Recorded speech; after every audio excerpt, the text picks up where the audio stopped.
Patna plaza के तत्वाधान में हिंदू समाज पार्टी के राष्ट्रीय कार्यालय में पार्टी ने श्री कृष्ण जन्मभूमि को मुक्त कराने के संबंध में प्रेस कॉन्फ्रेंस का आयोजन किया, जिसमें लखनऊ से आए श्री कृष्ण जन्मभूमि मुक्ति दल के राष्ट्रीय अध्यक्ष एवं श्री कृष्ण जन्मभूमि के पक्षकार श्री राजेश मणि त्रिपाठी ने मुरादाबाद आगमन पर प्रेस कॉन्फ्रेंस में शिरकत की, जिसके दौरान दर्जनों की संख्या में पार्टी के कार्यकर्ताओं ने मालाओं के साथ उनका भव्य स्वागत किया और पार्टी के युवा मोर्चा राष्ट्रीय अध्यक्ष श्री प्रांशु जोशी ने बुके एवं श्रीमद् भागवत कीर्तन अर्पित करके उनका स्वागत किया। प्रेस कॉन्फ्रेंस करते हुए श्री कृष्ण जन्मभूमि के पक्षकार श्री राजेश त्रिपाठी ने मौजूदा सरकार पर निशाना साधते हुए कहा कि यदि श्री कृष्ण जन्मभूमि को मुक्ति नहीं मिलती है तो हम अपना आंदोलन जारी रखेंगे। और उन्होंने हिंदू साधु संतों की हत्याओं को लेकर भी मुद्दा उठाया और सरकार को इन सभी मुद्दों से मीडिया के माध्यम से फिर से एक बार और अवगत कराते हुए चेतावनी दी। प्रेस कॉन्फ्रेंस के दौरान पार्टी के पदाधिकारियों के साथ बहुत से कार्यकर्ता अंकुर भारद्वाज, राहुल सैनी, अजय सैनी, गुंजन शर्मा, बबीता रानी, बरखा ठाकुर, प्रिंस धर्मानंद भटनागर,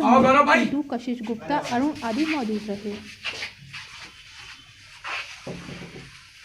आप याद करिए 90 के दशक से शुरू होता है और तब भाजपा की एंट्री होती है। उसके पहले भाजपा का कोई किसी प्रकार का सरोकार नहीं था, लेने देन नहीं था कोई। भाजपा तो पिसान पोत के उसमें भंडारी बन गई है, सच्चाई है, जैसे आज भी बन रही है। बाकी उसका कोई लेना देना नहीं था। उसके पक्षकार कमलेश जी थे। हिंदू महासभा उसके मुकदमे का शुरू से स्टार्टिंग से लगी रही। उसमें कुछ आपके साधु संतों का संगठन था, बाकी भाजपा तो कहीं नहीं थी।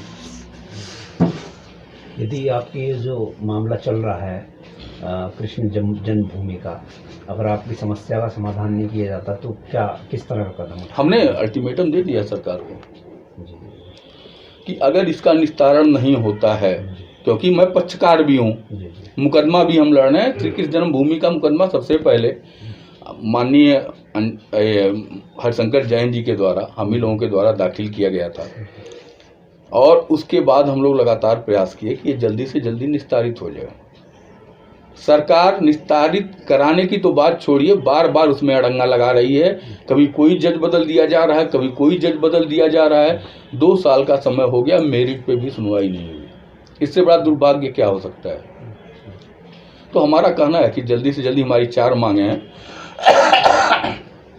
कृष्ण जन्मभूमि काशी विश्वनाथ जल्दी जल्दी निस्तारित किया जाए या कानून ला करके हिंदुओं को सौंपा जाए। दूसरी मांग गौरक्षा की है। तीसरी मांग साधु संतों और हमारे मठ, जितने भी मठ और मंदिर हैं, उनको मुक्त किया जाए सरकारी नियंत्रण से। ये सब हमारी मांगे और सारी मांगों को लेकर के हमने सरकार को अल्टीमेटम दे रखा है। तो अभी तक साधु संतों की हत्याओं को लेकर कोई खुलासा जो है सरकार ने नहीं किया, क्या इसे किस नजरिए से देखते हैं? आप एक चीज बताइए, जट सेड़ी की सुरक्षा में अगर कोई व्यक्ति चलता है तो क्या आप अपेक्षा कर सकते हैं कि उसके साथ कोई दुर्घटना हो सकती है? ऐसा तो जरूर नहीं है। प्रवीण तोगड़िया याद करिए, जट सेड़ी की सुरक्षा जिसको मिली हुई हो और वो सड़क के किनारे पाया जा रहा हो, फिर आप अंदाजा लगा लीजिए कि आज साधु संतों और हिंदुओं की सरकार में क्या स्थिति है। बताने की जरूरत नहीं है। और पीछे रखी है और क्या पूरा मामला? ऐसा है, पूरा मामला कृष्ण जन्मभूमि को लेकर के है। आज कृष्ण जन्मभूमि का मामला जब से हमने उठाया है, तब से ये सरकार भी कृष्ण जन्मभूमि को लेकर के बात करने लगी है। आज के पहले आप लोगों को याद होगा, यही आरएसएस प्रमुख ने कहा था और भाजपा के तमाम वरिष्ठ नेताओं ने कहा था कि वसुंधैव कुटुंबकम के अनुसार हमारा अगला कार्यक्रम होगा और काशी विश्वनाथ और मथुरा हमारे एजेंडे में नहीं है। लेकिन जैसे मामला हमने उठाया, इनके एजेंडे में आ गया। पहली चीज़। दूसरी चीज़, इन्हीं के लोगों ने हमारे पूरे कार्यक्रम को बदनाम करने की साजिश की। मेरा कोई कार्यक्रम वहाँ जलाभिषेक का नहीं था। मेरा कार्यक्रम संकल्प यात्रा का था, जो 6 महीने से लगातार चल रहा था और साधु संतों के साथ था।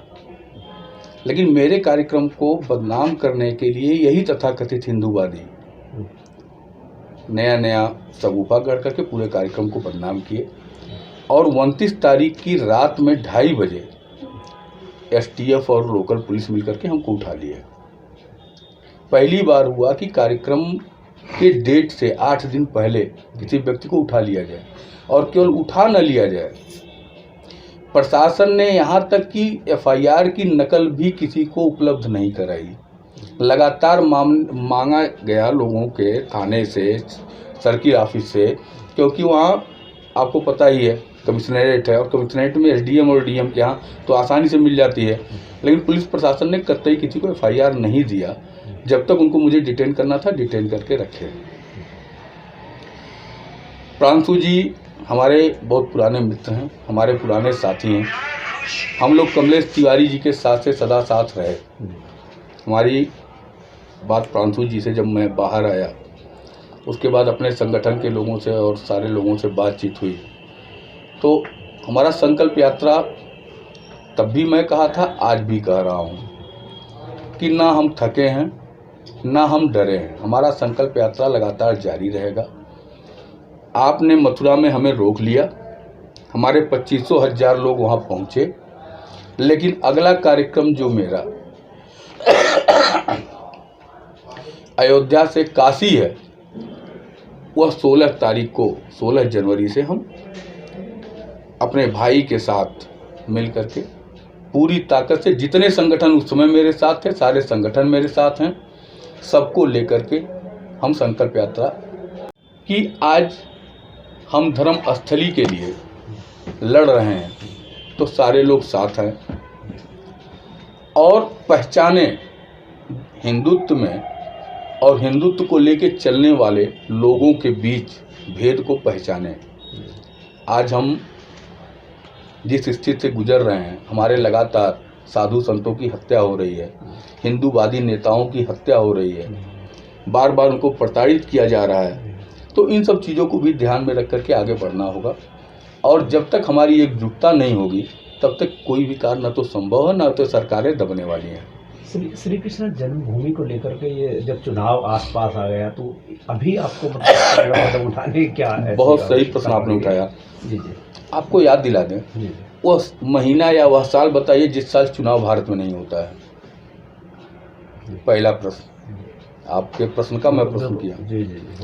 दूसरी चीज़ आपको ये याद आना चाहिए कि ये लगभग 2 साल हो गए हमको दाखिल किए मुकदमा, नया नहीं है किस जन्मभूमि।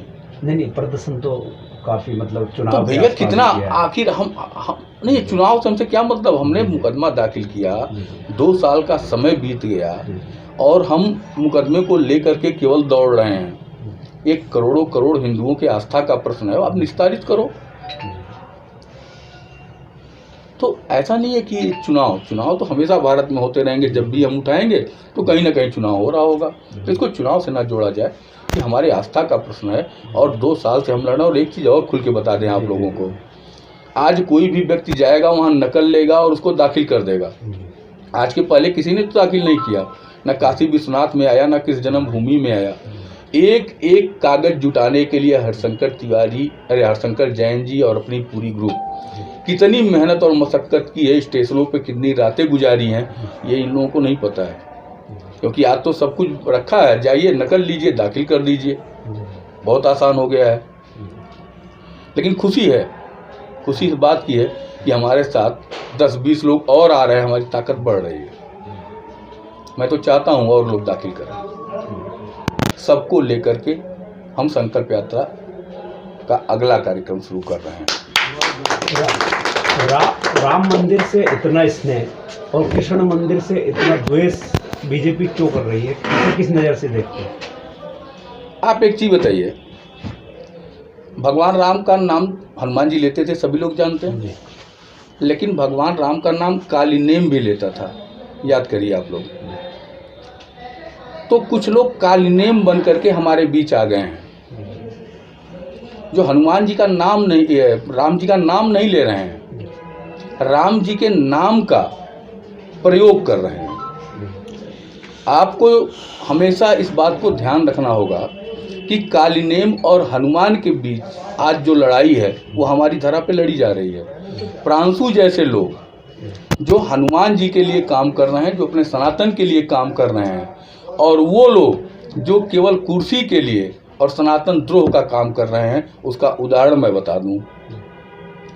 मोहन भागवत जी का एक बयान आया था कि हिंदुओं को 50 साल देवी देवताओं को भूल जाना चाहिए, आज हमको अपने श्री राम भगवान के 4 पुत्र आगे का नाम नहीं पता है। हमारे आने वाली पीढ़ी, जो नई पीढ़ी तैयार हो रही है, उसको ये नहीं पता है कि दशरथ की कितनी रानियां थी, लेकिन उसको ये पता है कि बाबर के पिता का पिता और बाबर के बेटे का नाम क्या था। आज ये स्थिति, अगर 50 साल हम अपने देवी देवताओं का नाम लेना भूल गए तो हमारी आने वाली औलादें क्या हमारे देवी देवताओं का नाम याद कर पाएंगी? जब हमें नहीं याद है, 50 साल देवी देवताओं को भूलने का मतलब कि सनातन का पूर्णतया सफाया। दूसरी चीज़, एक तरफ ये हिंदू बात करते हैं और एक तरफ कहते हैं कि 133 करोड़ लोग हिंदू हैं, ठीक ना। फिर इनको अगर 133 करोड़ लोग हिंदू और हिंदूवाद की बात करते हैं, फिर इनको मुस्लिम मंच, ईसाई मंच बनाने की क्या ज़रूरत है अगर सारे लोग 133 करोड़ लोग हिंदू हैं? तो ये इनकी दोगलापंथी है और हमारे खासतौर पे हिंदू भाइयों को एक बार सोचना होगा। अपने सम्मान, अपने अधिकार, अपने धर्म की लड़ाई के लिए आगे आना होगा। ये जिस तरह के मतलब बीजेपी राम मंदिर के मामले में पक्षकार भी रही है। नहीं, पक्षकार कभी नहीं रही बीजेपी कभी पक्षकार नहीं रही है। वो पूरा मामला हिंदू महासभा के द्वारा उठाया गया था। क्या मानते हैं राम मंदिर क्या एक जय श्री राम, वंदे मातरम। 16 जनवरी का हमारे बड़े भाई श्री राजेश मणि त्रिपाठी जी ने जो ऐलान किया है संकल्प यात्रा का, उस संकल्प यात्रा को सफल बनाएंगे, क्योंकि अमर बलिदानी कमलेश तिवारी जी का 16 जनवरी को जन्मदिन होता है और उस जन्मदिन के उपलक्ष्य में उनकी आखिरी इच्छा थी कि मथुरा काशी सब मुक्त हो, तो उनकी आखिरी इच्छा पूरी की जाएगी और मथुरा को भी मुक्त करवाया जाएगा। लाठी डंडा खाएंगे, जेल भी जाएंगे, लेकिन मथुरा को अब हम मुक्त करवा कर ही दम लेंगे। जय श्री राम, वंदे मातरम, जय श्री कृष्ण।